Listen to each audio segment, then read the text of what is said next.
दोस्तों नमस्कार। आप लोगों का अपना YouTube channel Navneet math classes पर स्वागत है। कैसे हैं आप लोग? आशा है, विश्वास है कि आप लोग स्वस्थ होंगे, मस्त होंगे, पढ़ाई को कर रहे होंगे।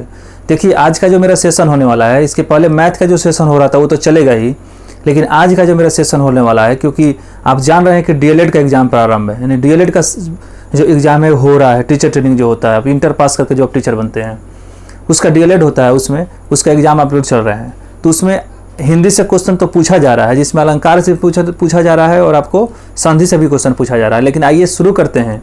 आज का जो मेरा टॉपिक होने वाला है केवल संधि पे होने वाला है, यानी हिंदी को कैसे पढ़ेंगे। संधि आपको आज तक समझ में नहीं आया है। संधि से अगर आपको परेशानी होती है, संधि का अगर बीमारी है, आपको जड़ों में पकड़ लिया है, संधि आपको बहुत हार्ड लगता हो, तो छोटा सा मात्र कंसेप्ट है, कंसेप्ट के माध्यम से, ट्रिक के माध्यम से उसको आसान करने का प्रयास किया गया है। ऐसा जो संधि है, हमारा आशा है कि आप लोग कहीं नहीं देखे होंगे। ठीक है, पहली बार मैंने इसको अपने गहन अध्ययन करके इस चीज़ को बनाने का प्रयास किया है और आपके सामने देने का प्रयास किया है। देखिए, सबसे पहले क्या होता है कि संधि होता है। अगर आप संधि को समझना चाहते हैं, उसके पहले छोटा छोटा जो वर्ण होता है, जैसे स्वर्ण वर्ण हो गया, आपको व्यंजन वर्ण हो गया, इस सब चीज़ का नॉलेज आपको होना चाहिए। यानी इन सभी चीज़ों के नॉलेज के बाद ही आप संधि को समझ सकते हैं। देखिए, सबसे पहले बात ये बोलते हैं कि थोड़ा सा हम आपको वर्ण के बारे में चर्चा कर जाते हैं कि वर्ण आखिर में क्या होता है, ठीक है, और भाषा क्या होती है। देखिए, संस्कृत जो है, संस्कृत भाषा संस्कृत के भाषा शब्दों से बना है, जिसका अर्थ होता है बोलना। यानी भाषा की सार्थक इकाई क्या कहलाती है? वाक्य कहलाती है। भाषा की जो सार्थक इकाई होती है वाक्य कहलाती है। देखिए, शुरू करते हैं। छोटा सा एक चीज़ बताइए आप। ये हो गया, मान लीजिए वाक्य हो गया, ठीक है, ये वाक्य हो गया। वाक्य क्या होता है? सबसे बड़ा होता है। वाक्य जो हो गया सबसे बड़ा होता है, और वाक्य से अगर छोटा बात करेंगे तो क्या हो जाएगा? उपवाक्य हो जाएगा। क्या हो जाएगा? उपवाक्य हो जाएगा। वाक्य से छोटा उपवाक्य हो जाएगा, उपवाक्य हो जाएगा। और उपवाक्य से छोटा आपको क्या होता है? पदबंध होता है। क्या होता है? पदबंध होता है। आज पदबंध से जो अगर छोटा की बात करते हैं तो ये होता है आपको पद होता है। पदबंध से छोटा की बात करते हैं तो पद वर्ण होता है। संस्कृत में देखिए, सबसे पहले क्या होता है कि अगर आपको समझना है तो सबसे पहले वर्ण की थोड़ा सा बात करते हैं। वर्ण को हम समझने का प्रयास करते हैं कि आखिर में वर्ण को क्या होता है, वर्ण को समझेंगे कैसे। तो उसके लिए मैंने एक चीज़ बताया। मैंने ये बताया कि वाक्य से अगर छोटा किसी चीज़ की चर्चा करेंगे, वाक्य हो गया बड़ा। वाक्य जो होता है वाक्य होता है बाबू बड़ा। वाक्य से छोटा जो हो गया उपवाक्य हो गया, यानी इसका छोटा रूप उपवाक्य। उपवाक्य से छोटा पदबंध हो गया, पदबंध से छोटा पद हो गया, और पद से छोटा अक्षर हो गया, और अक्षर से छोटा जो होता है वही तो ध्वनि या वर्ण होता है मेरा। उससे जो छोटा होता है वही होता है ध्वनि और वर्ण। तो सबसे पहले अगर आप संधि को समझना चाहते हैं, अगर आपको संधि को समझना है तो वर्ण के बारे में चर्चा करेंगे। आइए समझते हैं कि वर्ण कहा जाता है। देखिए, सबसे पहले अगर आप वर्णमाला की बात करते हैं, चूंकि हिंदी ग्रामर में संधि को समझने के लिए, किसी भी चीज़ को समझने के लिए वर्णमाला काफ़ी इंपॉर्टेंट होता है। यानी उस इंपॉर्टेंट वर्ड को हमको सबसे पहले समझना होगा। अगर हम वर्ण की ही बात करते हैं, सबसे पहले वर्ण की बात करते हैं तो भाषा की सबसे छोटी इकाई होती है भाषा की, यानी भाषा की जो सबसे छोटी इकाई है, भाषा की सबसे छोटी जो इकाई है, भाषा की सबसे छोटी इकाई को क्या करेंगे? ध्वनि कहते हैं। भाषा की सबसे इकाई को क्या कहते हैं? ध्वनि कहते हैं। और यह जो ध्वनि है, और ये ध्वनि जो होती है, ये ध्वनि होती है, यही क्या है? यही वर्ण है। ध्वनि जो होती है यही क्या होती है? वर्ण होती है। ध्वनि जो होती है क्या होती है? वर्ण होती है। यानी भाषा की सबसे छोटी इकाई को ध्वनि कहिए या उससे वर्ण कहिए, दोनों चीज़ एक ही हुआ, ठीक है। अब देखिए, वर्णमाला की थोड़ा सा हम चर्चा कर लेते हैं कि वर्णमाला किसे कहा जाता है। देखिए, वर्णमाला आप ये जानते हैं बाबू, आप ये जानते हैं कि वर्णमाला वर्ण अर्णों की माला है, वर्ण व्यवस्थित समूह है। जैसे वर्ण जो होगा इधर उधर अगर छिटाया रहेगा तो आप उसको वर्णमाला कहेंगे? नहीं कहेंगे। यानी किसी भी चीज़ के समूह को, यानी वर्णों के समूह को ही वर्णमाला कहा जाता है। वर्णों के जो व्यवस्थित समूह होते हैं, सबसे पहले क्या होता है? वर्ण। यहाँ लिख सकते हैं हम कि वर्ण, यानी वर्ण के व्यवस्थित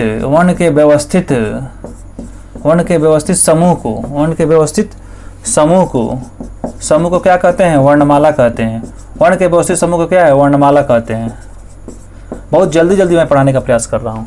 वर्णों के व्यवस्थित समूह को वर्णमाला कहते हैं। अब आता है कि वर्णमाला कितने प्रकार के होते हैं। देखिए, वर्णमाला में सबसे पहले होता क्या है, थोड़ा सा स्वर्ण वर्ण की मैं चर्चा करता हूँ वर्णमाला में। इसको आप लोग स्क्रीनशॉट लेते रहिएगा, ठीक है, क्योंकि एग्जाम है और जल्दी इसको पूरा करना है। देखिए, मूलतः अगर बात करिएगा तो स्वर्ण वर्ण होता है एक स्वर्ण वर्ण होता है और एक होता है आपको व्यंजन वर्ण। एक होता है व्यंजन वर्ण, व्यंजन वर्ण होता है, एक स्वर्ण वर्ण हो गया, व्यंजन वर्ण हो गया, उसके बाद होता है अंतस्थ। इसको बाद में हम चर्चा करेंगे, पहले दो चीज़ को हम देखते हैं कि दो में कौन सा वर्ण होता है। देखिए आप ये जानते हैं कि ये अ होता है, उसके बाद से क्या होता है आ होता है, उसके बाद से क्या होता है छोटकी होता है, बड़की होता है, ये आप जानते हैं। अ हो गया, आ हो गया, ई हो गया, उसके बाद से बड़की ई हो गया, उसके बाद से क्या हो गया ऊ हो गया, बड़का ऊ हो गया, उसके बाद से क्या हो गया ड़ी हो गया, क्या हो गया ड़ी हो गया, उसके बाद से ए हो गया, उसके बाद से ए हो गया, आय हो गया, ए हो गया, आय हो गया, ए हो गया, आय हो गया, उसके बाद से अगर बात करेंगे तो ये ओ हो गया, और उसके बाद से अ हो गया, ए हो गया, आय हो गया, ओ हो गया, अ हो गया, और उसके बाद से बात करेंगे एगो अ होता है, एगो क्या होता है अ, एगो क्या होता है अ, एगो होता है आपको अ, एगो होता है अ, यानी वर्णमाला। वर्ण स्वर वर्ण किसे होते हैं, वर्णों के समूह को वर्णमाला कहते हैं। वर्णों के जो व्यवस्थित समूह रहेंगे उसको वर्णमाला कहेंगे, आप ये जान गए। लेकिन वर्णमाला तो आप जान ही गए कि वर्णमाला इसको बुलाता है, लेकिन अगर वर्णों के व्यवस्थित समूह को वर्णमाला कहते हैं, लेकिन थोड़ा सा स्वर्ण और व्यंजन वर्ण के बारे में मैं चर्चा करूंगा कि आखिर में स्वर्ण वर्ण किसको बोला जाता है और व्यंजन वर्ण किसको बोलाता है। क्योंकि आप संधि पढ़ रहे हैं तो इसी चीज़ को है, क्योंकि संधि का 3 ही रूप होता है, स्वर संधि, विसर्ग, स्वर संधि होता है, व्यंजन संधि होता है, विसर्ग संधि होता है, यानी 3 चीज़ की चर्चा करते हैं। तो सबसे पहले स्वर और व्यंजन तो उसमें भी आएगा, तो इस संधि को पढ़ने से पहले मैं इस चीज़ को चर्चा कर लेते हैं कि स्वर्ण वर्ण कितना होता है। देखिए 1 2 3 4 5 6 7 8 9 10 11 12 13 होता है, लेकिन ये 3 ठो चीज़ को, ये 3 को जो शब्द है बाबू, 3 को जो वर्ण है, इसको मैं अभी चर्चा नहीं करूँगा। अभी हम सुविधा के लिए मात्र अ आ ई हो गया, बड़की हो गया, ऊ हो गया, बड़का ऊ हो गया, ड़ी हो गया, ए हो गया, ए हो गया, ओ हो गया, औ हो गया, आ हो गया, अह, ये होता है 10 हो। यानी अगर कुल बात करते हैं, कुल अगर बात करते हैं यहाँ पे, अगर कुल स्वर के देखेंगे तो 10 को तो पहले से है, 1 2 3 4 5 6 7 8 9 10, 10 को तो पहले से है, 3 को ये जुट गया है, 3 को ये जुट गया है, टोटल मिला कितना हो गया 13 हो गया, टोटल मिला कितना हो गया 13 हो गया। चलिए अब व्यंजन वर्ण की थोड़ा सा चर्चा कर लेते हैं बाबू।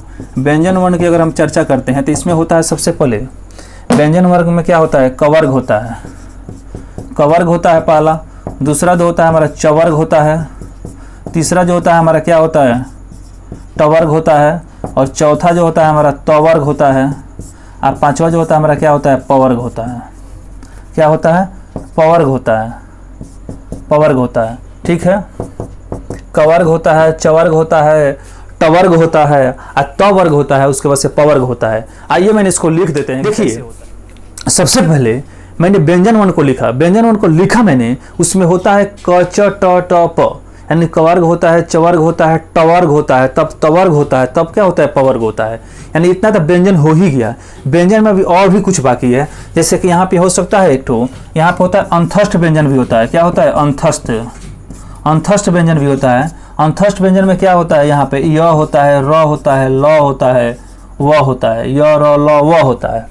एक होता है हमारा उष्ण व्यंजन, एक होता है हमारा उष्ण व्यंजन, उष्ण व्यंजन होता है एक ठो। उष्ण व्यंजन की बात करते हैं, यानी स हो गया, ये वाला स हो गया, तालाबे स हो गया, ये हमारा ये स हो गया, और उसके बाद से क्या होता है ह होता है, ह होता है। यानी गिनिए तो 1 2 3 4 5, 1 2 3 4 5, और यहाँ से 1 2 3 4, 1 2 3 4 5। अच्छा 1 2 3 4 5, 25 को 26 27 28 29 30 31 32 33, यानी कुल व्यंजन की बात अगर करते हैं यहाँ से, अगर हम कुल व्यंजन की बात करते हैं यहाँ पे, अगर हम कुल व्यंजन की बात करते हैं यहाँ पे बाबू दोस्तों, कुल व्यंजन की बात करते हैं दोस्तों, तो कितना होता है 33 होता है, 33 हो गया। कुल अगर हम स्वर की बात करते हैं तो 13 होता है।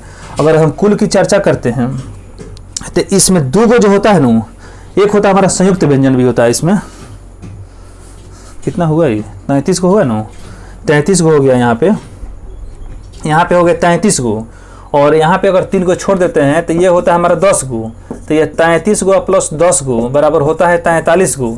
लेकिन इसमें से 2 गो और बढ़ जाता है, इसमें से 2 गो और बढ़ जाता है तो इसको हो जाता है ये 35 गो, और इसमें से 3 गो अगर बढ़ता है इसमें 3 गो तो ये हो जाता है 13 गो। यानी जब भी अगर आपको 35 को हो गया ना, क्या 33 को 2 को बढ़ेगा तो 35 को हो गया। और एक होता है हमारा संयुक्त व्यंजन, एक होता है हमारा संयुक्त व्यंजन। क्या होता है संयुक्त व्यंजन होता है एक ठो, अगर संयुक्त व्यंजन की बात करते हैं तो इसमें होता है हमारा छ होता है, और उसके बाद से यह त्र होता है, और उसके बाद से ज्ञ होता है, छ त्र ज्ञ, और ये स्र होता है। अच्छा, इसको अगर हम संधि विच्छेद करेंगे तो ये आधा क प्लस आधा स जो मिलेगा तो ये आधा क मिलेगा, यहाँ से आधा क और ये स मिलेगा तो हमारा छ बनेगा, और यहाँ से आधा ट मिलेगा प्लस र मिलेगा तो हमारा त्र बनेगा, और यहाँ से क्या हो जाएगा, आधा अगर ज मिलेगा यहाँ पे प्लस य अगर इ मिलता है यहाँ पे तो हमारा ज्ञ बनता है। और स्र की बात करते हैं तो ये होता है हमारा स्र, आधा स प्लस र मिलेगा तो ये स बनेगा, यानी संयुक्त व्यंजन हो गया। 35 को तो मान लीजिए यहाँ पे 2 और बढ़ता है, तो 2 को मैं चर्चा कर दूंगा 2 कौन सा बढ़ता है, लेकिन यहाँ पे जैसे कि 33 से 2 जोड़ देंगे, मान लीजिए यहाँ पे 33 तो आया, प्लस में 2 और जोड़ देते हैं तो 35 हो जाता है। यहाँ पे 35 को संयुक्त व्यंजन है मेरा 4 ठो, यानी 35 प्लस 4 जोड़ेंगे तो हमारा 39 को टोटल व्यंजन होता है। 39 को क्या होता है, व्यंजन होता है। यानी हम सबसे पहले जोड़े 10 को हमारा स्वर पहले आया था, 10 को छोड़ी री को अ को और अह को छोड़ देते हैं तो हमारा 10 को पहले से था, 3 को ही जोड़ेंगे तो 13 गो हो गया। तो टोटल स्वरों की चर्चा करेंगे तो 13 गो हो गया। कुल व्यंजन की अगर चर्चा करते हैं तो 33 को ये हो ही जाता है। देखिए 1 2 3 4 5, पाँचवा कितना हो गया, 25 हो गया यहाँ तक, पाँचवा 25, 26 27 28 29 30 31 32 33 गो हो गया। और उसमें कुछ और भी छूट जाता है 2 गो, जिसकी चर्चा मैं बाद में करूँगा, ठीक है। यानी 33 गो प्लस वो 2 गो जो छूटा है उसको जोड़ देते हैं, जिसमें अंग वाला हो। अंग वाला का मतलब क्या हो गया, यहाँ से देखिए ना 2 गो नहीं है, देखिए ना बता रहे हैं, ये ढ होता है ना, ढ है, ये ढ है, यहाँ पे ढ और लिख सकते हैं। तो ये अंग और ये ढ, यानी 2 गो अंगक जैसा होता है, ड होता है, ये ड र होता है, ये हो गया, और ये 2 गो हो गया। ये 2 गो हम जोड़ रहे हैं, 33 को 2 35 गो, और 4 गो मेरा संयुक्त व्यंजन आ गया, छ त्र ज्ञ और स्र, तो 4 गो 35 और 4 कितना हो गया, 39 गो हो गया। आधा को और 100 मिलेगा ना, आधा को और षष्ठकोण वाला 100 मिलेगा तो हमारा 6 बनेगा, और आधा ट प्लस र मिलेगा तो त्र बनेगा। ज्ञ की बात करेंगे तो ज प्लस इ अगर होता है, ज प्लस इ अगर मिलेगा तो आपको रक्त ज्ञ बनेगा। स्र की बात करते हैं तो आधा 100 तलाबे 100 र मिलता है तो हमारा 100 बन जाता है। यानी 33 प्लस 35 39 को ये मेरा हो गया। अगर हम कुल वर्णों की बात करते हैं, अगर हम कुल वर्ण की बात करते हैं, कुल अगर वर्ण की बात करते हैं बाबू, तो सबसे पहले क्या होता है 13 गो प्लस क्या होता है 39 गो, यानी 9 और 4 कितना होता है 9 और 3 12 का 2 हाथ में लगा 1 3 1 4 कितना होता है 52। यानी अगर क्वेश्चन आपको गलती से भी पूछ दे, क्वेश्चन अगर गलती से भी एग्जाम में पूछ दे कि वर्णों की संख्या कितनी होती है तो 52 मारेंगे। अगर 52 नहीं दिया हो तो सबसे पहले हमारा 33 को यहाँ से हो जाएगा, और 10 को ये हो जाएगा 43 को हो जाता है, 33 को और यहाँ से 10 को 43 को मारेंगे। लेकिन अगर 52 दिया हो तब 52 ही इसका राइट आंसर मारा जाएगा। चला ठीक है, आप लोग आशा विश्वास है कि आप लोग इसको समझेंगे। थोड़ा सा स्क्रीनशॉट बनता है, आप उसको ले सकते हैं, स्क्रीनशॉट आप उसको ले लीजिए।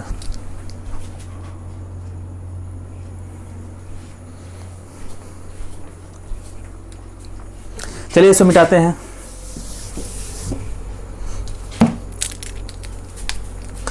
देखिए इसमें उच्चारण स्थान भी पूछा जाता है, लेकिन डीएलएड में मेरा उतना नहीं पूछ रहा है तो मैं उस चीज को नहीं बता रहा हूँ। चलिए डायरेक्ट संधि पे चर्चा करते हैं। टॉपिक तो मेरा संधि ही था, लेकिन संधि को समझने से पहले कुछ जरूरी बातें थी जो आपको बताना जरूरी था।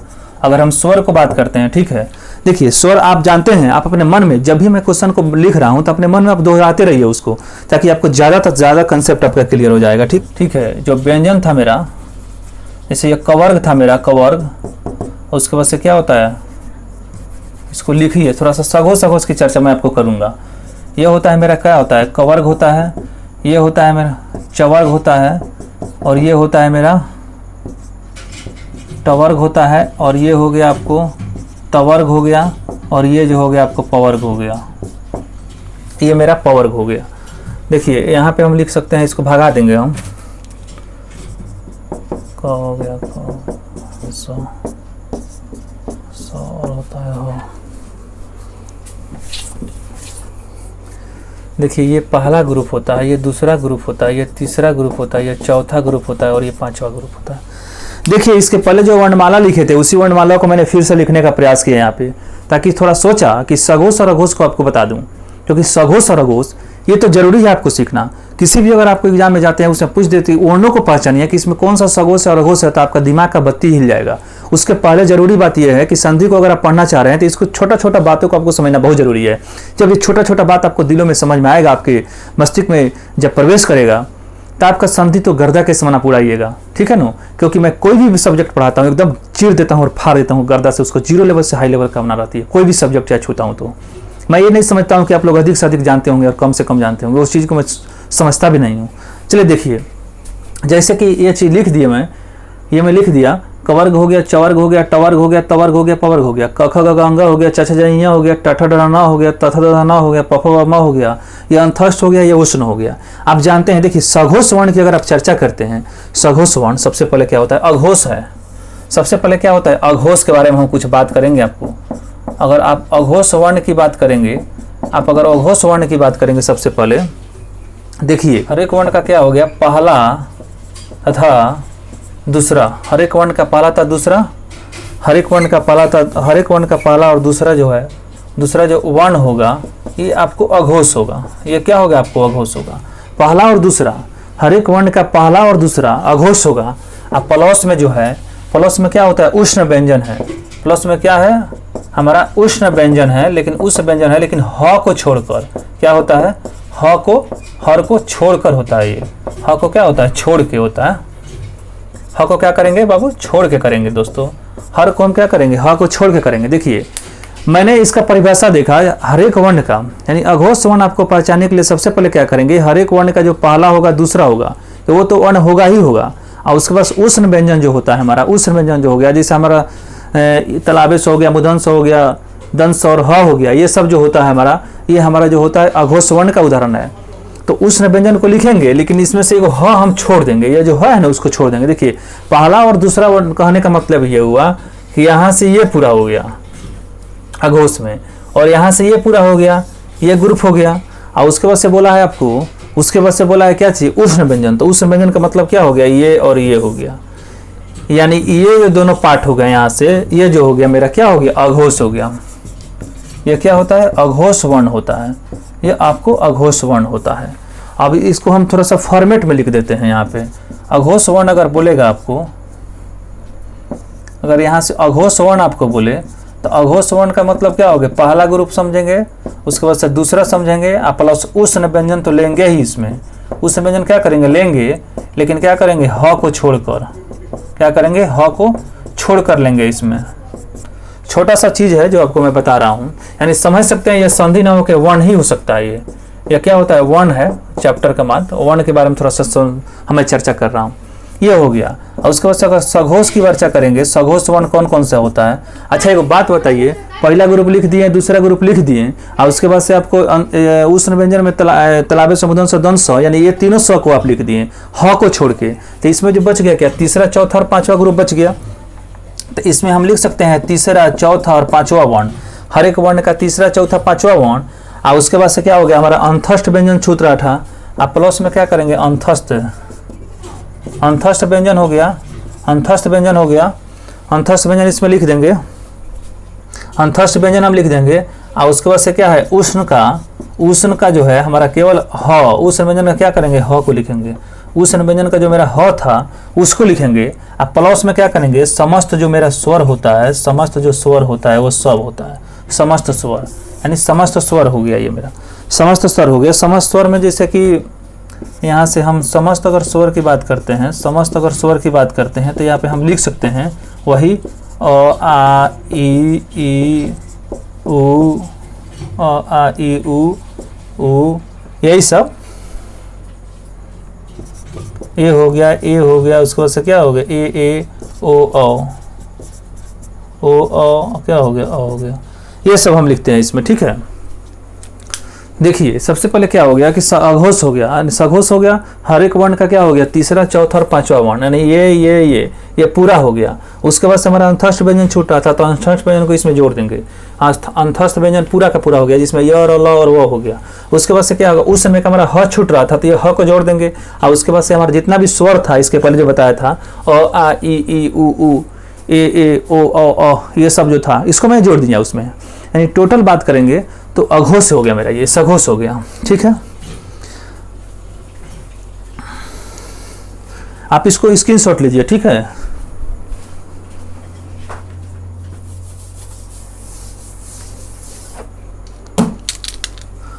अच्छा एक बात बताइए, आप थोड़ा सा ये लिख लिए अल्प प्राण महा, सबसे पहले क्या लिखे अभी हम अघोष और सघोष की चर्चा कर दिए हैं। थोड़ा सा महाप्राण और अल्प प्राण के बारे में समझेंगे।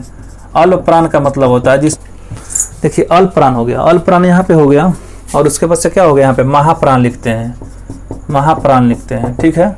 अल्प प्राण हो गया और महाप्राण हो गया। चलिए इसको हम समझते हैं कि अल्प प्राण और महाप्राण किसे कहा जाता है। आइए इसको हम देखते हैं। देखिए सबसे पहले होता क्या है, अल्प प्राण कहने का मतलब ये हुआ जिस वर्णों के उच्चारण में दोस्तों, जिस वर्णों के उच्चारण में अगर कम समय लगे, कम समय कमर कह रहे हैं, समय नहीं होगा, हवा, कम हवा निकले, उसको क्या कहते हैं, अल्प प्राण का। हर एक वर्ण का पहला तीसरा और क्या हो गया, पहला हो गया, तीसरा हो गया और पांचवा हो गया, पहला हो गया, तीसरा हो गया, पांचवा हो गया। इसमें कम समय लगता है, कम हवा निकलता है इसमें। पहला हो गया, तीसरा हो गया, पांचवा हो गया, प्लस में पहला तीसरा हो गया, उसके बाद से स्वर व्यंजन, उसके बाद से क्या हो गया, स्वर और व्यंजन हो गया। इसमें स्वर हो गया।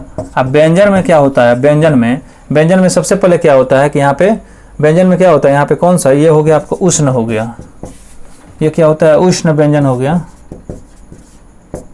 यहाँ से क्या होते हैं, अंतस्थ व्यंजन में क्या होता है, अंतस्थ व्यंजन यहाँ पे लिखेंगे। अंतस्थ व्यंजन का मतलब क्या होगा, वही य र ल व, ये सब हमारा हो गया, क्या हो गया, य हो गया, र हो गया, ल हो गया और क्या हो गया, व हो गया, य र ल और व हो गया, य र ल और व हो गया। इसमें अगर बात करते हैं, मान लीजिए कि तीसरा, चौथा और पांचवा हो गया, तो बच गया कौन सा, दूसरा हो गया और चौथा हो गया। और उसके बाद से क्या हो गया, उष्ण व्यंजन इसमें बच गया, उष्ण व्यंजन इसमें होता है।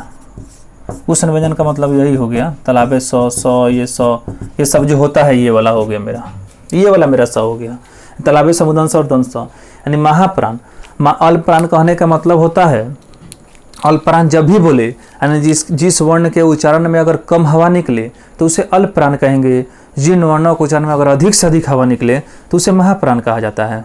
ठीक है दोस्तों, आप लोग को समझ में आ रहा है, मैं आशा कर सकता हूँ, और आप फुल विश्वास भी मुझे है आप लोगों के पास, आप लोगों पे, कि आप लोग को समझ में आ रहा है। चलिए इसका आप स्क्रीनशॉट आसानी से ले सकते हैं और इसका स्क्रीनशॉट आप लोग लेने का प्रयास भी करें और ले भी सकते हैं। चलिए